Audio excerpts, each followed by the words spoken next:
what's all this nonsense? That's my father would say, nonsense. What's all this nonsense? Agro. I said, no more. Put my money together, started printing my books, published. Before I bring it out, it's already paid. So I came here and I said, we don't launch books anymore. You want to buy it? Lift up your hand. Let's dedicate the books. It's at the back. Go and buy. If you like, buy. If you like, don't buy. God empowered me this year alone to release 9 books. Paid for, cash, no church involvement.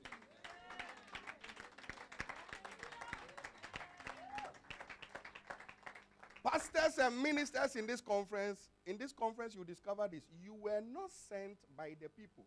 You were sent to the people. The people didn't send you. They are not responsible for your food. Your church cannot be hijacked by the members. You hijack your destiny by not knowing covenant. You can't be a tither and your ministry be a tithing ministry and you go down financially. No. You were not sent by the people. You were sent to them. Now, if you are feeding them and impacting them, God will make it their duty to do what they must do or they will suffer. But you don't go around from house to house asking for lunch. The Spirit of God led me here. He didn't lead you. Your stomach led you there. You are not at the mercy of the pockets of your members. He said to Peter, when I sent you, did you lack anything? So if he sent you, he is responsible for you. If you sent yourself, that's why you play gimmicks and tell them they are tied to a tree.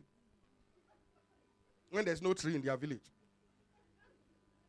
That's where we use gimmicks and say, there's somebody here who can give 2,000. You, come out. That person hasn't even seen 1 pound before. My spiritual father, years ago, somebody came to preach in their church. And then after they finished preaching, they said, some of you here can give 300,000 naira. Some can give 100,000. You, 300,000. You, 100,000. Come. So they came because they called them to come. So they came to stand there. And then they pledged. Then after they finished, they put their hand on their wondered, Jesus, what is going to happen to me? Then after the service, my spiritual father came to the gentleman and said, you, I am your pastor. And I know your pocket. And I know you don't even have 1 kobo. Don't mind that man. He's a foolish man. He lied. I bless you. Peace. Go. Don't mind him. Go. Simple. We don't wait for people's offering and tithe before we do things here. When God speaks, we say, thank you for providing. We move. He pays his bills on time. Before we need it, it's there. So the members, the precious members of this house know that God doesn't need their money. So they are willing tithers and givers. May you clap for yourself, house of Judah. They know we are not waiting for their money. There have been times I've said, when we're going for the Russia trip, they said I should go to Russia and do training. That night, the offering that was raised for the Russian trip was 267. You don't go to KGB and see Putin with 267. 267. And I'm supposed to go to Russia. I said, Father, thank you. The following day, God gave somebody's inheritance to them, 52,000 pounds. And the people were told by God, bring 70% of the money to the church. And then add another 5,000 and tell the bishop, that's my gift to him. God pays his bills.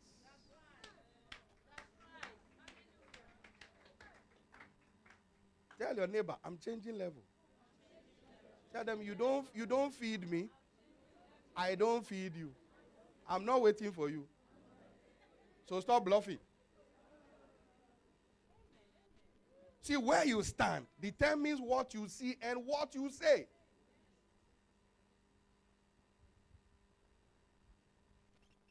See, what you hear determines what you believe. What you believe determines what you say. What you say determines what you see. What you see determines how you behave. And how you behave determines what you become. Should I say it again? It's not part of your tithe and offering. What you hear, write it down. So everything begins with what you hear. See, the man said, I will see what you will say. So he heard something.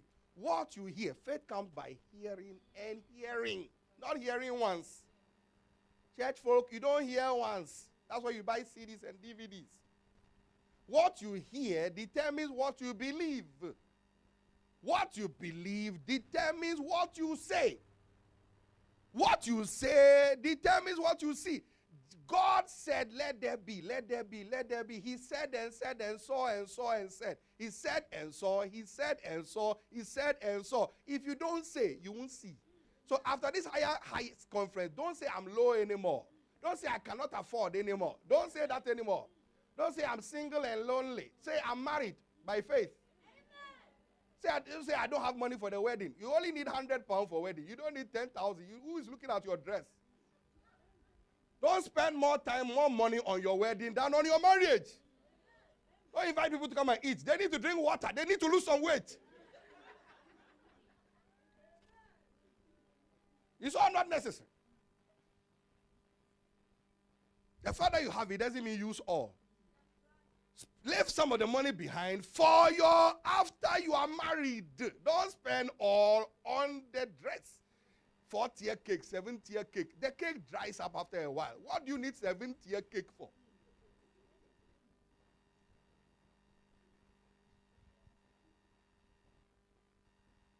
When I was going to marry, they said, what car will you use? Rolls Royce? I said, red Ford Sierra. I said, red Ford Sierra. The red was like his shirt. Red Ford Sierra with a ribbon, white ribbon around it. They said, who does wedding with red Ford? I said, do you have any options? Are there any options? He said, Rolls Royce and Bentley. I said, will you pay for it? He said, no. I said, shut up. Shut up. So we did our red Ford Sierra, put a ribbon around it. He said, won't you do your wedding on Saturday? I said, I don't have money to hire hall and any such thing. We'll do it within the Sunday service. 24 years later, we are here. They are nowhere. Where are you standing? How do you see? Next year will be 25 years. I can spend 10,000 on wedding again. Silver Jubilee, it will not dent my pocket in any way, but who needs it? I told my members, we'll celebrate the 25th anniversary. You will all come and drink water and give me gifts. I have the money to spend, but what do I need to spend it for? All I need is just say, thank God for preserving us. I would probably be nice to you and just give you spring rolls and fruits. You need it. I need it, you need it. Today I got home and my wife had prepared jollof and rice and pork stew. But I was coming to bless you, so I said to the food, wait, I'll see you later. After I take the people by the word higher, I will deal with you. You will scale higher heights in my stomach. Rise up and say, I hear you. I have a boxing match this evening.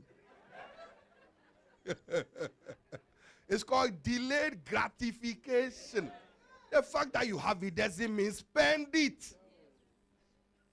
So what you hear is what you believe. What you believe is what you say. What you say is what you see. What you see determines how you behave. See, because you can see something, you begin to behave it. Because you see supernatural debt cancellation, you behave as if your debt is cancelled. That's faith. Amen. What you see determines how you behave. And how you behave determines what you ultimately become. So you become synonymous with it. That's why they say Isaac began to prosper, continued to prosper, and became very prosperous. So you become synonymous with prosperity. You behave it and you see, fake it till you make it. Fake it.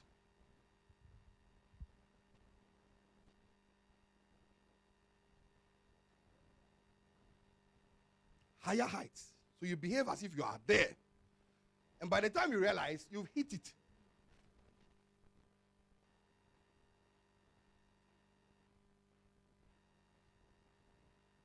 There's less frowning and complaining at the top. There's less fighting there.